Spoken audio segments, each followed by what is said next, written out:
लिना हमेशा से अलग महसूस करती थी। जब गांव के बाकी बच्चे नदी के किनारे खेलते या घर के कामों में मदद करते, तब वह जंगल की गहराइयों में खोई रहती। उसे पेड़ों की सरसराहट में छिपे रहस्य और जमीन की हल्की धड़कन महसूस होती थी। लेकिन उसने कभी नहीं सोचा था कि उसकी ये जिज्ञासा उसे एक नए संसार की ओर ले जाएगी। एक शाम जब सूरज ढल रहा था, लिना ने एक चांदी जैसे चमकते हुए लोमड़ी को जंगल में भागते देखा। उसकी चमक किसी जादुई धूल की तरह थी।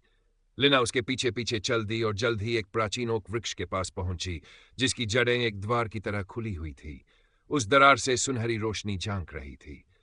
लिना का दिल जोर से धड़कने लगा। यही वह रोमांच है जिसका मुझे हमेशा इंतजार था, उसने खुद से कहा। गहरी सांस लेते हुए उसने अंदर कदम रखा। वह खुद को एलोरिया नामक एक अद्भुत दुनिया में पाई, जहां हवा में तैरते हुए द्वीप थे, रोशनी की नदियां बह रही थी और वे जीव थे जो केवल परियों की कहानियों में सुने थे। आसमान तक ऊंचे क्रिस्टल के पेड़ खड़े थे और पूरे वातावरण में जादू की गूंज थी। स्वागत है यात्री, लिना ने मुड़कर देखा। एक लंबी चमकती आंखों वाली महिला सुनहरी कवच पहने खड़ी थी। मैं एलिंद्रा हूं, एलोरिया की संरक्षक। तुम्हें चुना गया है। चुना गया? किसके लिए? लिना ने आश्चर्य से पूछा। एलिंद्रा उसके सामने घुटनों के बल बैठ गई। अंधकार फैल रहा है, एलोरिया नष्ट हो रही है। केवल एक साहसी और शुद्ध हृदय वाला व्यक्ति इसे बचा सकता है, और वह व्यक्ति तुम हो। लिना को विश्वास नहीं हुआ। वह तो बस एक साधारण लड़की थी, एक पूरी दुनिया को कैसे बचा सकती थी?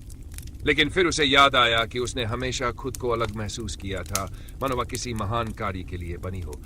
उसने अपना सिर ऊंचा किया। मुझे बताइए कि मुझे क्या करना होगा। एलिंद्रा मुस्कुराई और एक चमकता हुआ पत्थर लिना की हथेली में रखा। एलोरिया के हृदय को खोजो, इससे पहले कि छाया सम्राट इसे पाले।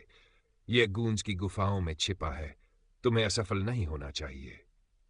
लिना ने पत्थर को कसकर पकड़ लिया और साहस से कदम बढ़ा दिया। खतरे क्या होंगे उसे नहीं पता था, लेकिन एक बात वह निश्चित रूप से जानती थी, वह डटकर मुकाबला करेगी, क्योंकि वह सिर्फ एक साधारण लड़की नहीं थी, वह चुनी हुई योद्धा थी।